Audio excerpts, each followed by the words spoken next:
అసలు ఎస్ఐబి అనేది మావోయిస్టుల కార్యకలాపాలను ఎప్పటికప్పుడు తెలుసుకోవడము, వాళ్ళని కంట్రోల్ చేయడము, వాళ్ళ పట్ల కఠినంగా వ్యవహరించాలంటే ఎస్ఐబి ఉండాలి. కాబట్టి ఒక సపరేట్ ఇన్వెస్టిగేషన్ బ్రాంచ్ పెట్టి మావోయిస్టు టెర్రరిస్టు కార్యకలాపాలను అదుపు చేయడానికి మాత్రమే ఇది అవసరం. దాన్ని పెట్టుకొని వీళ్ళు ఏది పడుతుంది ఫోన్ ట్యాప్ చేయడమే. వేలాది ఫోన్లు, ఆ లిస్ట్ చూస్తే నేను ఆశ్చర్యపోయినా. వేలాది ఫోన్లు, ఢిల్లీ నుంచి నాకు వచ్చిన ఫోన్లు, మా పిఎల్ఏకి వచ్చిన ఫోన్లు, మా డ్రైవర్కి వచ్చిన ఫోన్లు, మా సిబ్బందికి వచ్చిన ఫోన్లు అన్నీ కూడా లిస్టు మొత్తం ఉంది. ఆడ మొత్తం లిస్ట్ ఉన్నది. మావోయిస్టుల కోసం ఏర్పాటు చేసినటువంటి ఎస్ఐబిని ఈ కేసీఆర్ అనే మూర్ఖుడు, కేసీఆర్ కొడుకు ట్విట్టర్ టిల్లు ఏ విధంగా వాడుకున్నారంటే, దాన్ని పక్కబెట్టి మావోయిస్టుల లిస్టు పక్కబెట్టి రాజకీయ నాయకుల ఫోన్లను ట్యాప్ చేయడము,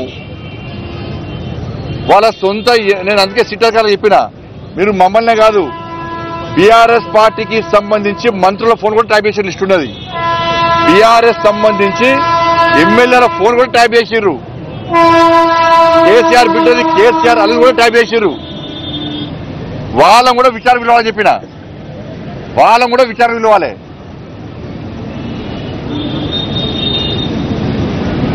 కాబట్టి ఇవన్నీ ఎస్ఐబి అనేది దీనికోసం ప్రారంభించబడింది.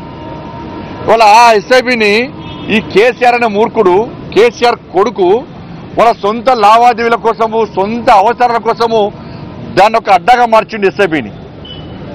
ఎస్ఐబిని ఒక అడ్డాగా మార్చి రాజకీయ నాయకుల, మాలాంటి రాజకీయ నాయకుల ఫోన్లు ట్యాప్ చేయడము, వ్యాపారస్తుల ఫోన్ ట్యాప్ చేయడము, అడ్వకేట్ల ఫోన్ ట్యాప్ చేయడము, సినిమాల ఫోన్లు ట్యాప్ చేయడము. ఇంతకన్నా ఘోరమైన ఇంకోటి, ఉస్మానియా యూనివర్సిటీకి సంబంధించి ప్రొఫెసర్ల ఫోన్ కూడా ట్యాప్ చేశారు. ప్రొఫెసర్లది వాళ్ళ కూడా స్టేట్మెంట్ రికార్డ్ చేశారు. వీళ్ళు వాళ్ళ స్టేట్మెంట్ రికార్డ్ చేశారు. వీళ్ళు నేను గ్రూప్ 1 ఎగ్జామ్ సంబంధించి పేపర్ లీకేజ్ సంబంధించి ఫైట్ చేస్తుంటే ఆ రోజు అరెస్ట్ చేశాను. నేను ముందుగానే పోలీసు వాళ్ళు మా ఇంటికి వచ్చి నువ్వు పోతున్నావు అని చెప్పని. నీకెట్లా చేస్తుంటే సమాధానం లేదు. ఇక ఇంతకంటే ఘోరం ఇంకో అసలు విషయం ఏంటంటే, ఇంకా ఆశ్చర్యకరమైన విషయం ఏంటంటే, టీఎస్పీఎస్సీ పేపర్ లీకేజ్ కేసును విచారిస్తున్న జడ్జి ఫోన్ కూడా ట్యాప్ చేశారు. హైకోర్టు జడ్జి ఫోన్ కూడా ట్యాప్ చేశారు. వీళ్ళు టీఎస్పీఎస్సీ పేపర్ లీకేజ్ విషయంలో విచారణ చేస్తున్న హైకోర్టు జడ్జి గారి ఫోన్ కూడా వీళ్ళు ట్యాప్ చేశారు. ఇప్పుడున్న ముఖ్యమంత్రి గారు కూడా ట్యాప్ చేశారు. అప్పటికి ఇది దీంతో పాటు